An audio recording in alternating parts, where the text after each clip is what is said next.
Yes Media Academy Radio, where hit music lives. I love radio, music, and more. Yes Media Academy Radio. Excite. Watch me. Oh, the hits.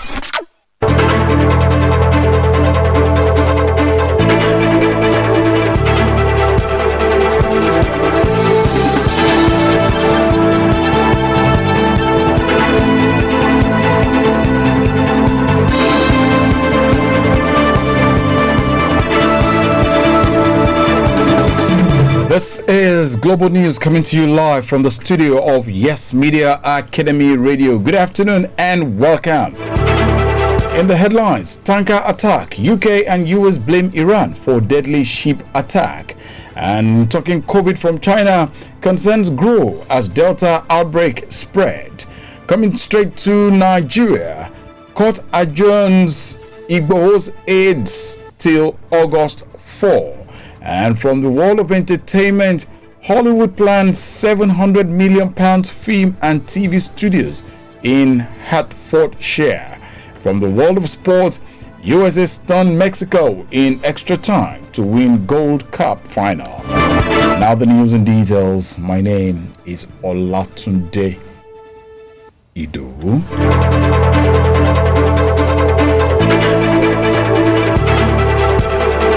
The UK and US believe Iran was behind a tanker attack that killed 2 people and have vowed to respond, calling it a violation of international law. The MV Mercer Street, operated by an Israeli-owned firm, was attacked off Oman on Thursday. A British national and a Romanian citizen were killed. The statement came after Israel's Prime Minister Naftali Bennett said there was evidence that the long-standing foe, Iran, was responsible.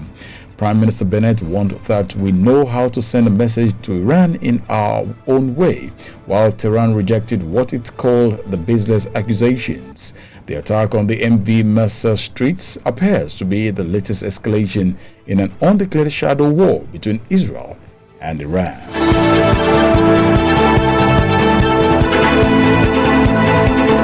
A fresh COVID outbreak in China has spread to more locations, raising concerns in local media over the country's vulnerability to the highly contagious Delta variant. More than 300 cases have been detected within a span of 10 days. Local headlines have been dominated by news on the outbreak, and the country's top respiratory disease specialist has reportedly expressed grave concern. The government has imposed fresh travel restrictions and is testing millions. It is unclear how many in China are fully vaccinated, although authorities say more than 1.6 billion doses have been administered so far. A total of 15 provinces and municipalities have now confirmed cases, of which 12 are connected to an outbreak that began in Nanjing in China's eastern Yangzhou province. Authorities have attributed the spread to the Delta variant and the domestic tourist season. Although case numbers are considerably lower than other places, it is considered the largest outbreak in months in China, a country that is largely successful in controlling the virus within its borders last year.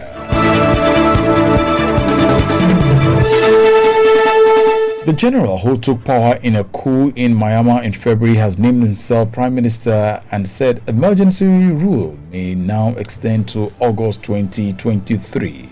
In an hour-long speech, Min Aung Hlaing pledged to hold a free and fair multi-party election, but also called the elected party a removed terrorist. Hundreds have died in continuing protests against the military coup. Many protesters were in the healthcare system, which has collapsed amid a massive surge in COVID-19 infections. Myanmar has so far reported 300,000 cases and 9,300 deaths, although the limited testing available suggests those numbers are vastly underestimated. In the general's televised speech, he accused those opposing the coup of deliberately spreading COVID-19. He spoke of fake news and misinformation via social networks about his government's COVID policies, calling it a tool of terrorism.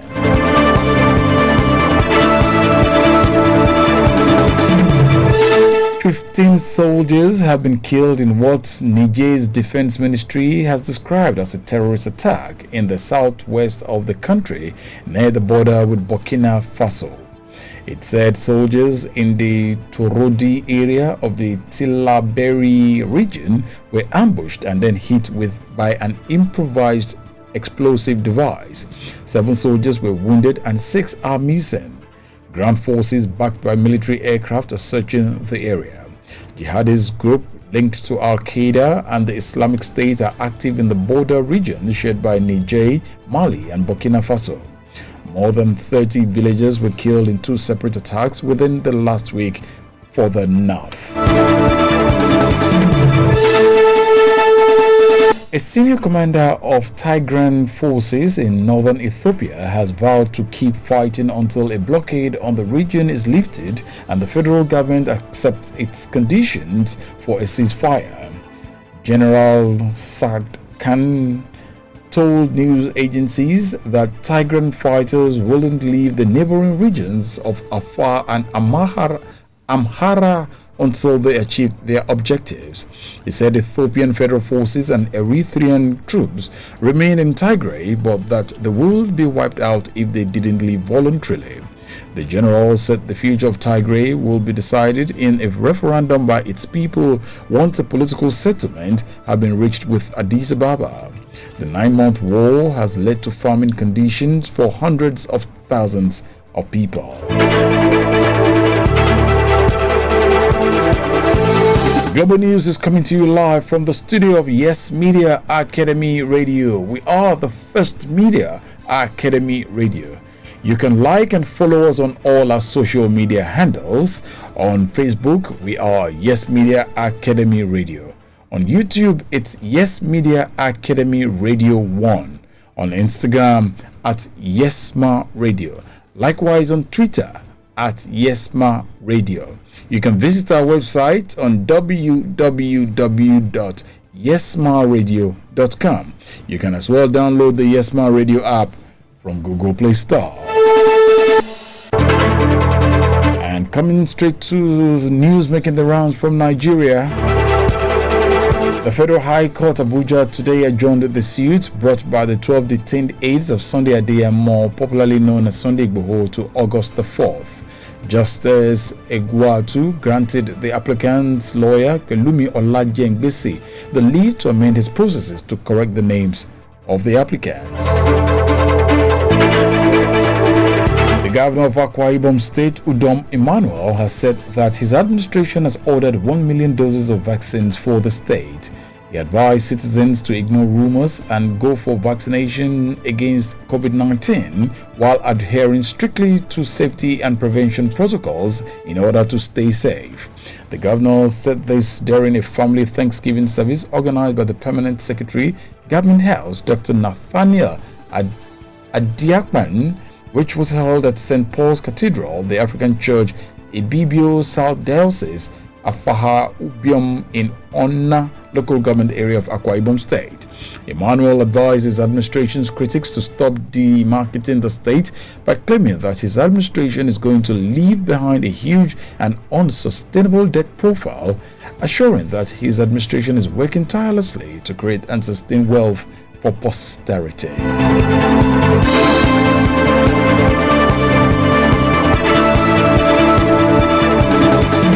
This is Yesma Radio, the first Media Academy Radio. Let's bring you our thoughts of the day. Whether you think you can or think you can't, you are right. I bring that back to you once again. Whether you think you can or think you can't, you are right. Moving over to the world of entertainment.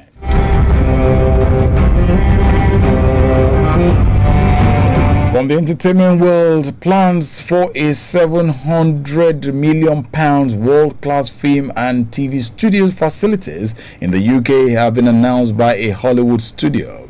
The owner of Sunset Studio in Los Angeles and an investment firm have bought a 91-acre site in Hertfordshire for £120 million. Subject to planning permission, the production centre will be built in Broxbourne. The government said it was supporting the development of such stage. The government said it was supporting the development of such stage spaces across the UK. Oliver Dowden, Secretary of State for Digital Culture, Media and Sport, said, and I quote, "This new studio is yet another vote of confidence in the UK booming film and TV industry." US music festival Lollapalooza has dropped rapper DaBaby from its lineup over comments he made about people with HIV/AIDS. The Chicago festival tweeted that Lollapalooza was founded on diversity, inclusivity, respect, and love. The rapper has been widely condemned for homophobic and derogatory comments he made about HIV and gay men. While performing at Rolling Loud Festival in Miami on the 25th of July, he urged the audience to put your cell phone light up, apart from those who were HIV positive or were gay men who had sex in car parks. He also wrongly claimed that HIV and other sexually transmitted disease will make you die in 2 or 3 weeks. Earlier this week, DaBaby was dropped from a benefit concert for the Working Family Party, a U.S. political party that says it wants freedom and equality for all.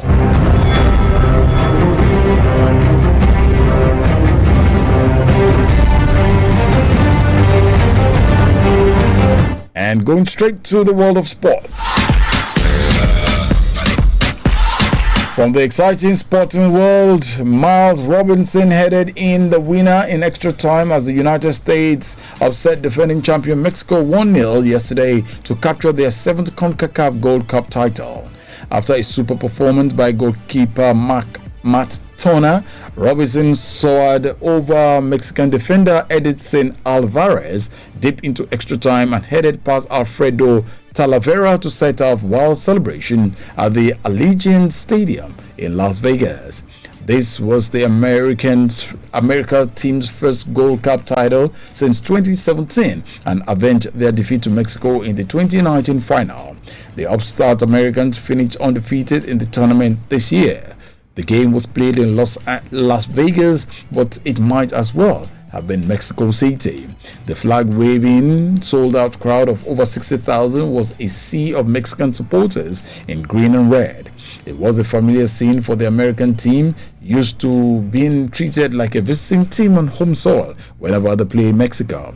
Seeking their 12th Gold Cup, Mexico controlled the first half, but the USA fought back after the break, carrying their momentum into extra time. Talavera and Turner made huge saves to keep it scoreless until Robinson clinched it for the host. And hurdler Jasmine Camacho Quinn claimed Puerto Rico's first Olympic athletics gold on Monday today, but Belarusian sprinter Christiana was sent from the women's 200 meters after claiming her country had forced her to leave the games. Also, on day 4 of track and field in steamy Tokyo, Greece Miltiades Tentoglu left it late to win the men's long jump, while Dutch distance runner Sifian Hassan kept up a bid for an unprecedented treble on track despite falling.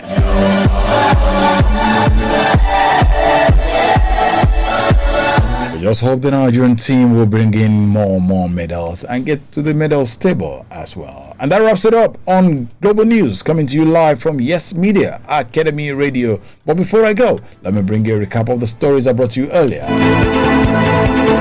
In the news, tanker attack. UK and US blame Iran for deadly ship attack. And talking China COVID, concerns grow as Delta outbreak spread.